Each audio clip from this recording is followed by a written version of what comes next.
Bonjour mes chers enfants, je suis très heureux de vous retrouver pour cette leçon de catéchisme. Vous pouvez prendre vos livres, ce sera plus facile pour suivre que sur l'écran. À la page 83, nous allons voir les débuts de la vie publique. Vous savez que Jésus est resté avec son papa, Saint Joseph, et la très sainte Vierge Marie à Nazareth pendant toute son enfance. On sait que Saint Joseph est ensuite mort avant que Jésus ne commence ce qu'on appelle sa vie publique. Sa vie publique, c'est-à-dire qu'il arrête de vivre caché à Nazareth, mais il va sortir pour prêcher. Qu'est-ce que ça veut dire prêcher? Ça veut dire annoncer la bonne nouvelle, donner l'enseignement qu'il a à nous donner. Ce sera les leçons que nous verrons ensuite. Mais là, Jésus va quitter sa maison, va quitter Nazareth pour aller prêcher. Alors, nous allons voir comment cela s'est passé. Jésus est baptisé dans le Jourdain. Lorsque Jésus eut 30 ans, il quitta Nazareth, il alla sur les bords du fleuve qui s'appelle le Jourdain. Il était avec Jean-Baptiste. Jean-Baptiste, c'est le cousin de Jésus, le fils de Sainte Élisabeth. Il prêchait lui aussi, il annonçait que le Messie allait venir, il annonçait le Sauveur et il baptisait. Alors ce n'est pas la même chose que le baptême que nous connaissons à l'Église, mais c'était une cérémonie dans laquelle Jean-Baptiste invitait les personnes qui venaient le voir à faire pénitence pour préparer leur cœur à accueillir le Sauveur, le Messie, c'est-à-dire l'envoyé de Dieu. Qu'est-ce qu'il disait? Vous pouvez lire en même temps que moi. Il annonçait le Sauveur en disant « Faites pénitence, préparez le chemin du Seigneur. Quelqu'un va venir plus puissant que moi. Je ne suis pas digne de délier le cordon de sa chaussure. » Alors il faut bien comprendre cela. Le cordon de sa chaussure, ça veut dire le lacet. Celui qui faisait les lacets, c'était qui? C'était l'esclave. Il défaisait les chaussures, les lacets, il enlevait les chaussures, les sandales, et il lavait les pieds. Le geste que Jésus a fait au jeudi saint, vous vous souvenez? Donc je ne suis même pas digne d'être l'esclave, tellement celui qui va venir est puissant, tellement il est grand. Continuons. Lorsque Jean vit venir Jésus, il s'écria « Voici l'agneau de Dieu, voici celui qui efface les péchés du monde. » Jésus demanda à Jean de le baptiser. Jean refusa, parce qu'il s'en croyait indigne. « Je ne suis pas digne d'être le serviteur. Je ne suis pas digne de demander à celui qui a de quoi être mon maître, le Tout-Puissant, de faire pénitence pour accueillir le Sauveur. C'est pas possible, je n'en suis pas digne, ce n'est pas à moi de faire ça. » Mais Jésus insiste, et alors Jean le baptisa.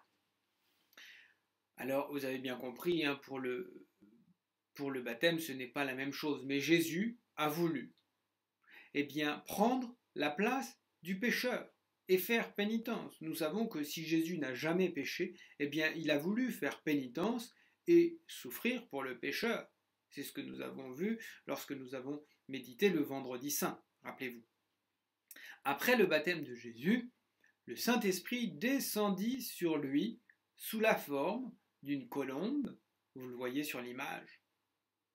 Au même moment, la voix du Père se fit entendre en disant « Celui-ci est mon Fils bien-aimé, celui en qui j'ai mis toutes mes complaisances. » Toutes mes complaisances, ça veut dire celui en qui j'ai mis tout mon amour, tout simplement. Donc comprenez bien, il y a au moment du baptême de Jésus une manifestation de la Sainte Trinité, Père, Fils et Saint-Esprit. On entend le Père, on voit le Fils, c'est Jésus, et on voit aussi l'Esprit Saint qui se manifeste sous la forme d'une colombe. Parce que la colombe, c'est le symbole de la paix, et l'Esprit Saint est venu par l'amour nous porter la paix dans le cœur. Il ne faut pas croire que l'Esprit Saint, c'est une colombe, hein, évidemment, non. Alors, est-ce que vous avez bien compris où alla Jésus à l'âge de 30 ans? Il alla au bord du Jourdain se faire baptiser par son cousin. C'est le début de sa vie publique. Il va annoncer la bonne nouvelle. Que faisait Jean-Baptiste sur les bords du Jourdain? Je viens de le dire, il se faisait baptiser. Jean-Baptiste, il baptisait. Hein. Jean-Baptiste baptisait, et que dit-il en voyant Jésus?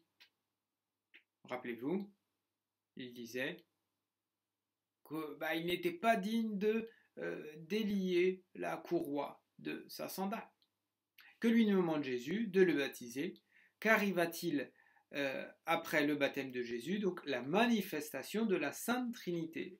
On entend le Père, on voit l'Esprit Saint sous la forme d'une colombe, et Jésus, qui est le Fils de Dieu, qui est Dieu lui-même. Alors, après le baptême, Jésus va au désert, durant 40 jours et 40 nuits, sans prendre aucune nourriture. Il n'a pas mangé du tout. Cela est possible. Il a certainement bu, mais il n'a pas mangé. Enfin, il a peut-être d'ailleurs même pas bu. Vous pouvez comprendre que à partir de 40 jours, il commençait à avoir faim. À mon avis, il avait faim depuis longtemps, mais il faisait un gros effort pour les pécheurs. Après son baptême, lisons ensemble. Après son baptême, Jésus alla au désert. Il y demeura 40 jours et 40 nuits, sans prendre aucune nourriture, et il eut faim. Alors le démon s'approcha de lui et lui dit: Si vous êtes le Fils de Dieu, dites à ces pierres de se changer en pain. Jésus lui répondit: Il est écrit, l'homme ne vit pas seulement de pain, mais de toute parole qui vient de la bouche de Dieu. De la parole de Dieu, c'est ça que Jésus veut dire. Il n'y a pas que la nourriture du corps qui est importante, il y a la nourriture de l'âme. Et c'est même, nous dit Jésus, le plus important. Alors, comme le démon n'a pas réussi à faire tomber dans le piège, le démon transporta, c'est la suite, transporta Jésus sur le sommet du temple. Et il lui dit: Si vous êtes le Fils de Dieu, jetez-vous en bas, car il est écrit, les anges vous porteront et vous ne vous ferez aucun mal.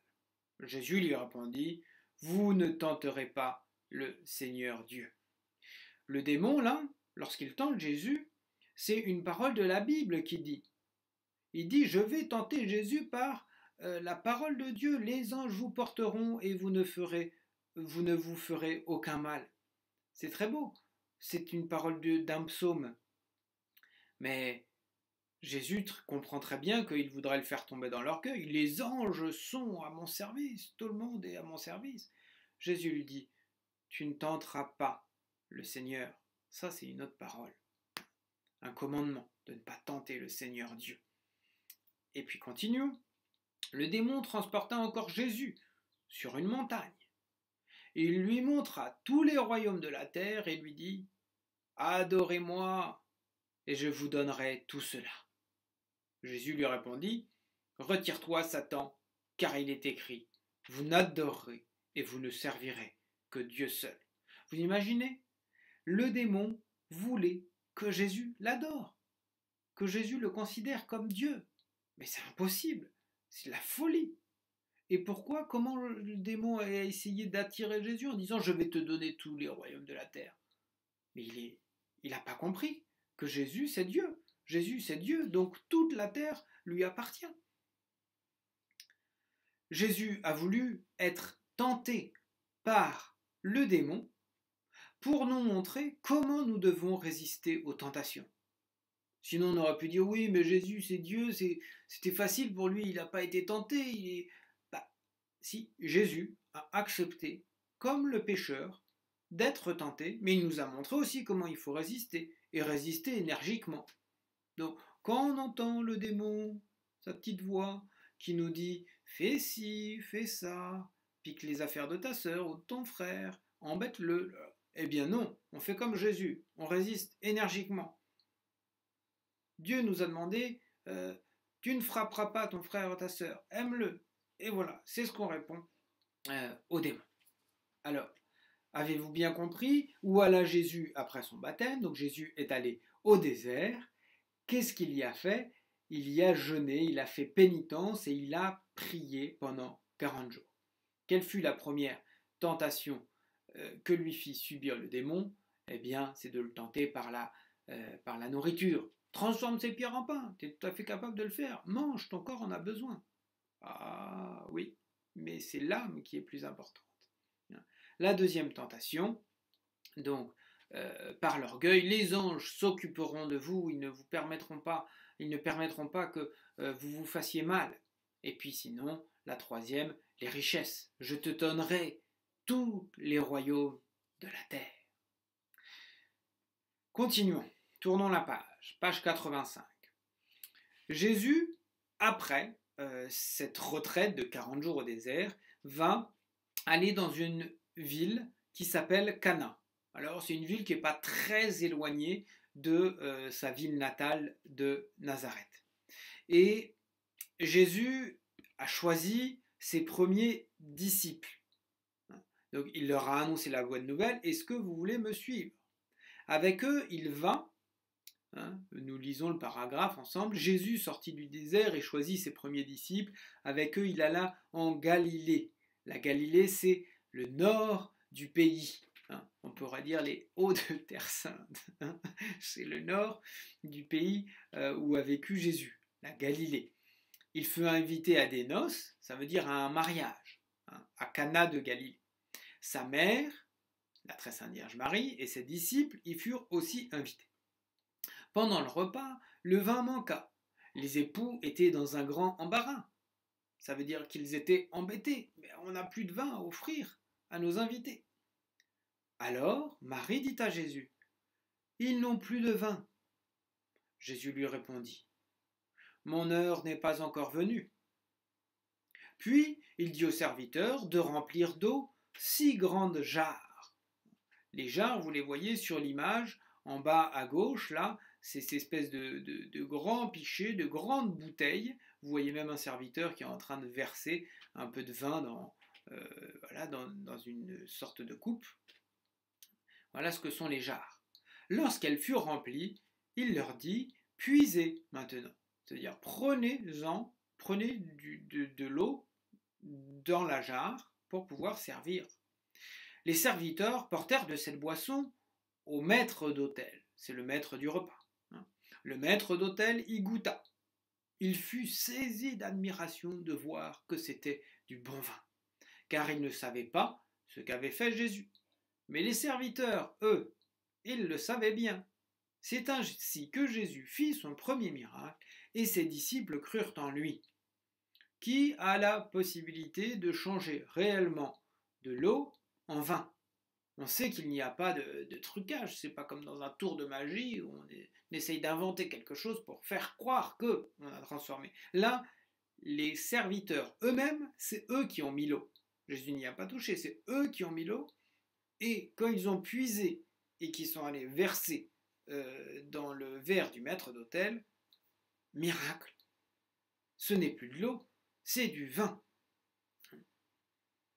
Alors, Jésus a été invité, donc, c'est la question qui vous est posée, la numéro 1, où est-ce qu'il fut invité? Alors, il fut invité à Cana, en Galilée. C'est le miracle de Cana, les noces de Cana. Qu'arriva-t-il pendant le repas? Il n'y avait plus de vin. Que dit Marie à Jésus? Ils n'ont plus de vin. Qu'est-ce qu'elle fait? Elle dit juste une remarque. Elle ne lui dit pas, s'il te plaît, change l'eau en vin, tu es mon fils, tu dois m'écouter, obéis-moi bien. Non, ils n'ont plus de vin. Ils sont dans l'embarras. Ils sont embêtés de ne plus avoir de quoi proposer aux convives, aux invités. Alors Jésus, il a commencé à dire une phrase un peu curieuse. Mon heure n'est pas encore venue. C'est parce que c'est Jésus qui doit décider quand est-ce qu'il va annoncer la bonne nouvelle. Chez Saint Jean, quand Saint Jean parle de l'heure de Jésus, c'est l'heure de la croix. Et en disant, l'heure de la croix n'est pas encore arrivée, c'est pour plus tard. Mais en même temps, la Sainte Vierge a un peu pressé Jésus de lui dire, voilà, allez, quand même, il faut faire le miracle pour sortir ces gens de la difficulté. Et que pensèrent les disciples? Les disciples se dirent, mais si il est capable de changer l'eau en vin, c'est qu'il est vraiment envoyé par Dieu. C'est vraiment le Messie. Et c'est pour ça qu'ils crurent en Jésus. Ensuite, Jésus va faire un autre miracle, qu'on appelle la pêche miraculeuse. La pêche, Jésus était sur le bord du lac de Génézareth. Alors on l'appelle lac de Génézareth ou lac de Galilée. C'est le même, c'est le même, c'est le même lac. Une grande foule était venue pour l'entendre. Il monta dans une barque qui appartenait à Pierre, à Saint-Pierre, et il s'éloigna un peu du rivage. Puis il s'assit et il prêcha à la foule. Il s'assit, vous imaginez, il est dans la barque. Continuons. Qu'est-ce qui se passe? Lisez avec moi. Lorsqu'il eut fini de parler, il dit à Pierre, « Allez au large, et vous jetterez les filets pour pêcher. » Pierre lui répondit, « Maître, nous avons travaillé toute la nuit, et nous n'avons rien pu prendre, aucun poisson. Mais puisque vous me le demandez, je jetterai les filets. » Pierre et son frère André jetèrent leurs filets. Ils prirent une si grande quantité de poissons que les filets se rompaient, ça veut dire ils se cassaient.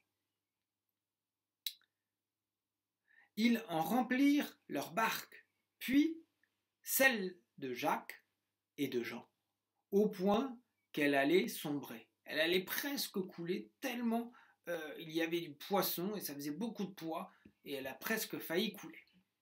Tous furent saisis de stupeur.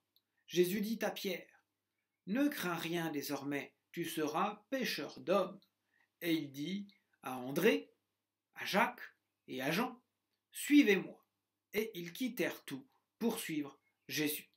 Donc là, c'est encore un miracle. Vous imaginez bien, Jésus, vous savez quel métier il fait. Est-ce qu'il est pêcheur? Non. Alors que Jean, Jacques et Pierre, ils sont pêcheurs. C'est leur métier. Ils savent comment on fait. Jésus, il ne sait pas comment on pêche du poisson. Saint-Pierre, Saint-Jacques, Saint-Jean, ils savent comment on pêche du poisson. Non, Jésus, il est charpentier. Saint-Pierre, il a peut-être pensé, mais lui, il s'est peut-être monté une charpente, mais il ne sait pas pêcher du poisson. Mais, comme il savait, il avait vu le miracle que Jésus avait fait à Cana. S'il a la possibilité de transformer de l'eau en vin, peut-être qu'il peut faire qu'on va pêcher du poisson alors que normalement le poisson on arrive à l'attraper la nuit. Comment est-ce qu'on fait? Oh, on met une lampe au-dessus de l'eau, le poisson est attiré par la lumière et on jette le filet et on attrape les poissons. Mais une fois qu'il y a de la lumière partout parce que le jour s'est levé, c'est difficile, les poissons ne remontent plus tellement à la surface, ils vont au frais, plus au fond, et c'est difficile de l'attraper. Et là, miracle, ils ont pris plus de poissons que d'habitude à tel point que leur barque a failli couler. Encore un miracle que Jésus a fait. Jésus prépare la fondation de son Église en appelant ceux qui seront ses apôtres. Donc les apôtres sont encore plus proches que Jésus. Les disciples, c'est les amis un peu éloignés. Les apôtres, c'est vraiment les amis de Jésus, ses meilleurs amis, si on peut dire. Et Jacques et Jean et Saint-Pierre sont choisis comme apôtres. Ils quittent tout à l'instant pour le suivre. Vous imaginez la puissance de Jésus? Jésus dit, suis-moi, suis-moi. Oui, d'accord, je viens. Oui. Oh, c'est magnifique. Donc comment Jésus prêchait à la foule? Alors, il prêchait, très très bien évidemment, en s'étant un peu éloigné du bord. Vous imaginez, si tout le monde est à côté de lui, on a du mal à comprendre. Alors Jésus s'éloigne un petit peu, et puis avec l'eau, ça porte le son, et les gens entendent bien. Ils restent sur la plage et ils entendent très bien. Que dit Jésus à Pierre? Il lui dit, jette les filets. Tu as pêché toute la nuit, mais c'est maintenant qu'il faut que tu les jettes, et tu pêcheras du poisson. Qu'est-ce qui se passe? Il fait une pêche miraculeuse. Énormément, énormément de poissons. Que dit Jésus à Pierre et à ses compagnons? Eh bien, tout simplement, suivez-moi. Je vous appelle.